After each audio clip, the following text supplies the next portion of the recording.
خير أمة أخرجت للناس تأمرون بالمعروف وتنهون عن المنكر. کہ دین کے کام تعاون سے چلیں گے. اس تعاون میں کیا رکاوٹ ہے؟ یہ تعاون کیوں نہیں ہوتا؟ ایک دوسرے کا تعاون کیوں نہیں کرتے؟ سنو غور سے کہ ایک دوسرے کے تعاون میں جو سب سے بنیادی رکاوٹ ہے وہ حسد ہے. بنیادی چیز حسد ہے. اگر حسد آ جائے گا تو ایک دوسرے کا تعاون نہیں کریں گے. یہ بنیادی چیز یہ ہے، سب سے بنیادی. تعاون میں بڑی رکاوٹ حسد ہے کہ حسد یہ کبھی تعاون نہیں ہونے دے گا خیر کے کاموں میں. یہ بنیادی سبب ہے حسد، کہ حسد تعاون سے روکے گا. کیوں؟ سنو غور سے بات. کیونکہ حسد کہتے ہیں دوسرے کی نعمت کو اور دوسرے کی کو جو اللہ نے کسی خیر سے نوازا ہے اس کی اس خیر کو ضائع کرانے کی تمنا، اس کو حسد کہتے ہیں. کہ جو آدمی دوسرے کی نعمت کے ضائع کرنے کی تمنا کر رہا ہو وہ دوسرے کی خیر کے کام میں تعاون کیسے کرے گا؟ کہ اس کا جذبہ یہ ہے کہ اس کی یہ نعمت ضائع ہو جائے. غور سے سنو.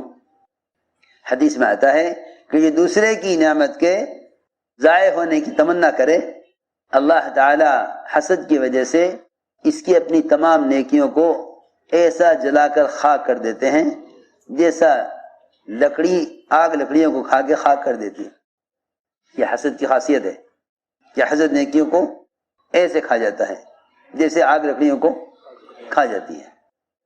حسد پر اتنی سختی کیوں ہے اور حسد پر اتنی وعید کیوں ہے سخت؟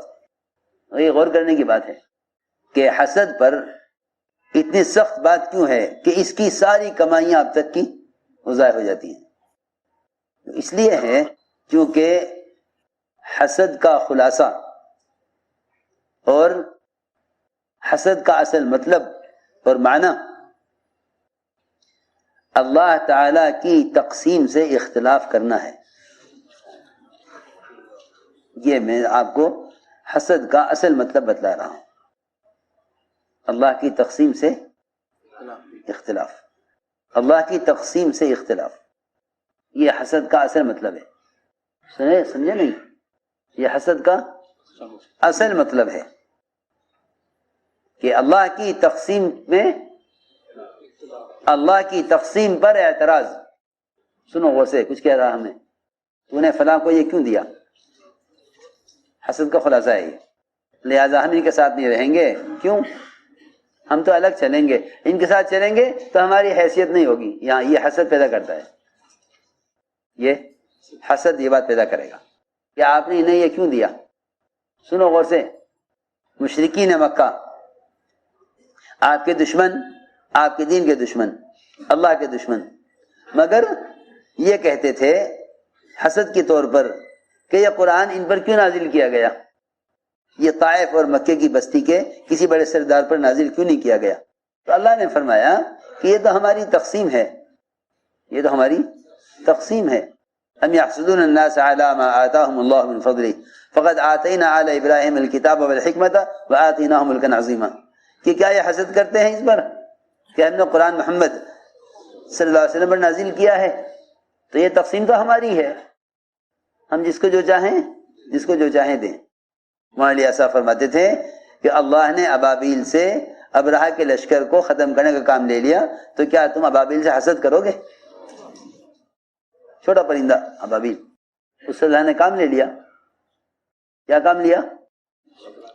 ابرہہ کے لشکر کو ختم کرنے کا کام. جی ہاں، کوئی توپ، کوئی تلوار، کچھ نہیں. کہ ہم بہت چھوٹے پرندے، اس کے چونچ سے بہت چھوٹا کنکر، اس کی چونچ اتنی چھوٹی ہوتی ہے کہ بڑا پتھر تو اٹھا بھی نہیں سکتی. اٹھا کے اڑنا بھی ہے، پھر اڑتے اڑتے اس کو اتنی قوت سے مارنا ہے ہاتھیوں پر، وہ کنکر اس کی ہڈی اور گوشت سے پار ہو جاوے. یہ دکھلانا تھا کہ ہمارے یہاں کام لینے کے لیے صلاحیت شرط نہیں ہے. ہمارے یہاں صلاحیت شرط نہیں ہے. جب ان کا صلاحیت شرط نہیں ہے تو وہ جس سے چاہیں کام لے سکتے ہیں. تو آپ کو اس میں کیا دخل ہے اور آپ کو اس سے کیا انکار ہے اور آپ کو اس سے کیوں اختلاف ہے؟ میں یہ عرض کرنا چاہتا ہوں کہ حسد، دیکھو میرے دوستو عزیزوں، خیر کے کام میں آگے بڑھنے کا ایک ہی راستہ ہے کہ خیر کے کام میں جہاں تک ہو سکے تعاون کرو. کسی خیر کے کام میں سے یہ کہہ کر تعاون مت چھوڑ دو کہ یہ کام ان سے کیوں لیا گیا، ہم سے کیوں نہیں لیا گیا. صحابہ کا مزاج یہ نہیں تھا. جب وہ کسی میں کوئی خیر دیکھتے اور کسی کو آگے بڑھتا دیکھتے تو اپنے آپ کو ان کے ساتھ کر دیتے. یہ حکم ہے قرآن کا، اتقوا اللہ وکونوا مع الصادقین، کہ اللہ سے ڈرو اور سچوں کے ساتھ ہو جاؤ. یہ حکم ہے. اس لیے میں نے عرض کیا کہ یہ تقسیم اللہ کی طرف سے ہے. اس تقسیم سے اختلاف حسد ہے. آپ نے یمنی تلوار نکالی، فرمایا یہ تلوار کون لے گا؟ تو حضرت عمر کھڑے ہوئے. حضرت عمر رضی اللہ تعالی عنہ اس درجے کے آدمی ہیں کہ اگر آپ کے بعد نبوت کا دروازہ کھلا رہتا تو عمر نبی ہو سکتے تھے. اس درجے کے آدمی ہیں. حضرت عمر نے ہاتھ بڑھایا، آپ نے ان کو تلوار نہیں دی؟ فرمایا نہیں. پھر فرمایا اس تلوار کو کون لے گا؟ تو حضرت زبیر کھڑے ہوئے کہ مجھے دیجیے. فرمایا نہیں. ایک پھوپھی کے لڑکے اور ایک خسر، اور دونوں پرانے. جی ہاں، قدامت بھی، پرانے بھی، اور قرابت بھی، رشتہ داری بھی. دونوں کو نہیں دی. پھر فرمایا اس تلوار کو کون لے گا جو اس کا حق ادا کرے؟ تو حق ادا کرنے کے نام سے یہ دونوں ڈر گئے. کون؟ تمہارے زبیر. دونوں ڈر گئے نا بھائی، حق ادا کرنا اپنے بس کی بات نہیں ہے. یہ تو بات سخت ہو گئی. اب تو پیچھے ہٹ گئے دونوں کہ حق نہیں ادا کر سکتے. تو کون لے گا حق کے ساتھ؟ تو ابو دجانہ کھڑے ہوئے، نئے صحابی، چھوٹے ان کے مقابلے میں. جی ہاں، آپ نے تلوار ان کو دے دی. وہ تلوار لے کر نکلے اور حضرت زبیر رضی اللہ عنہ سے دیکھ رہے تھے کہ ہمارے ہوتے ہوئے نئے آدمی کو کام کیوں دیا گیا. تو یہ نہیں کہ یہ ناراض ہو کے بیٹھ جاتے، ہم پرانے تھے، ہم بڑے تھے، ہم پہلے سے تھے. کچھ نہیں کہ بھئی چھوڑ دو، کیونکہ اب نئے لوگ آ گئے کام میں نئے لوگ آ گئے، اب چھوڑو. سنو غور سے بات. پرانے ذمہ داری کے اعتبار سے دماغ کا درجہ رکھتے ہیں اور نئے اپنی صلاحیتوں کے اعتبار سے اعضاء کا درجہ رکھتے ہیں. میری بات توجہ سننی پڑے گی.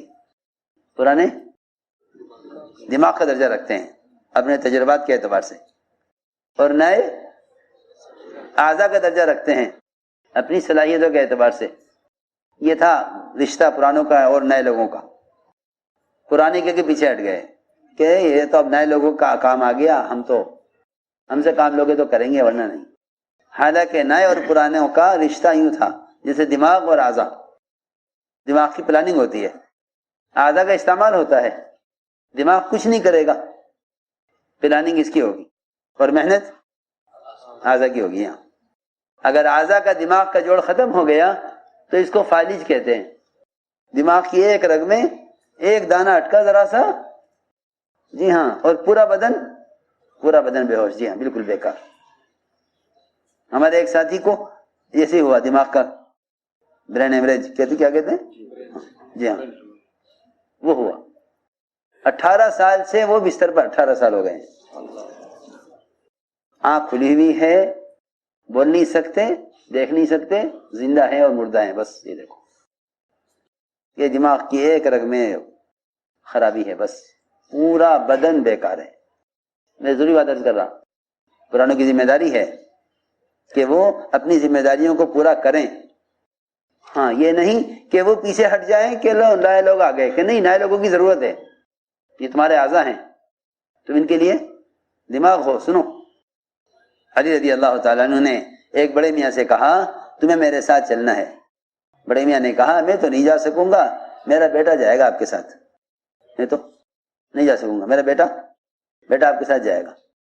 تو علی نے فرمایا لرأی شیخ احب الی من مشهد شاب، کہ ایک بوڑھے آدمی کی رائے میرے ساتھ ہو یہ مجھے زیادہ پسند ہے ایک جوان کے ساتھ ہونے سے. بوڑھے کی رائے میرے ساتھ ہوئی مجھے زیادہ پسند ہے ایک نوجوان کے ساتھ ہونے سے. لرأی شیخ احب الی من مشهد شاب.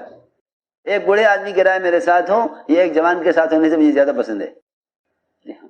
تو پرانے دماغ کی طرح اور نئے اعضا کی طرح. جی ہاں. دماغ کام نہیں کرے گا, اس کا کام پلاننگ ہے, اس کا کام پلاننگ ہے. جی ہاں. کہ بڑوں کو آگے رکھو, بڑوں کو آگے رکھو. جی ہاں, بڑوں کو آگے رکھو. اور بڑوں کو چاہیے کہ محتاج بن کر چلیں, کیونکہ اگر ان کے ذہن میں یہ ہے کہ کام ہمارے بغیر نہیں تو اللہ ان کے سب کے بغیر کام کر کے دکھلاویں گے. ان کا کام الگ ہے. جی ہاں. کیونکہ کام بھی مستغنی ہے, اللہ بھی مستغنی ہے. کام کس کا ہے؟ پکی بات, کام اللہ کا ہے. جس کے ذہن میں خیال ہو کہ میرے بغیر کام نہیں ہوگا, اللہ اس کے بغیر کام کر کے دکھلاویں گے کہ میرا کام تیری ذات پر موقوف نہیں ہے. جی ہاں. یہ صحابہ سے کہہ دیا, ان سے, صحابہ سے جن کو اللہ نے چنا تھا آپ کی صحبت کے لیے, ان سے کہا جو اللہ کے چنے ہوئے ہیں. اختارہم اللہ سبحانہ وتعالی لصحبت نبیہ, یہ فرمایا کہ اللہ نے ان کو چنا ہے اپنے نبی کی صحبت کے لیے. جی ہاں, اللہ نے چنا ہے, اللہ نے خود چنا ہے. اور اللہ پھر بھی یہ فرما رہے ہیں کہ اگر تم صحابہ کام نہیں کرو گے اور نبی کا ساتھ نہیں دو گے, جی ہاں, تو اس میں مت رہنا کہ پھر کون کرے گا, کہ پھر ہم دوسری قوم لائیں گے. ان تتولوا یستبدل قوما غیرکم. سنو غور سے کہ اللہ تعالیٰ تو آپ کی مدد کرنے والے ہیں ہر حال میں. اللہ تو آپ کی مدد کرنے والے ہیں ہر حال میں. اور جس کو اس بارے میں شک ہو کہ اللہ کے دین کی مدد نہیں ہوگی, اس کو چاہیے کہ وہ اپنے گلے میں پھندا لے لے اور خودکشی کر کے دیکھ لے کہ اس کا غصہ جاتا رہا یا نہیں. یہ قرآن میں فرمایا اللہ نے, من کان یظن ان لن ینصرہ اللہ فی الدنیا والآخرہ فلیمدد بسبب الی السماء ثم لیقطع فلینظر هل یذهبن کیدہ ما یغیظ.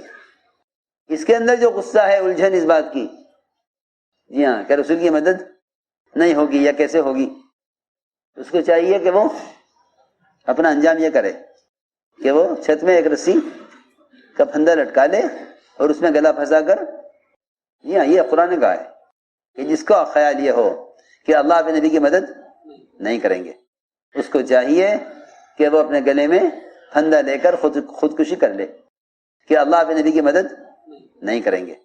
اس کو چاہیے کہ وہ اپنے گلے میں پھندا لے کر خودکشی کر لے. اور میں عرض کر رہا تھا کہ تقسیم اللہ کی ہے, اللہ تعالیٰ جسے چاہیں کام لیں, یہ انتخاب اللہ کی طرف سے ہوتا ہے. اللہ تعالیٰ جسے چاہیں کام لیں, یہ انتخاب اللہ کی طرف سے ہوتا ہے.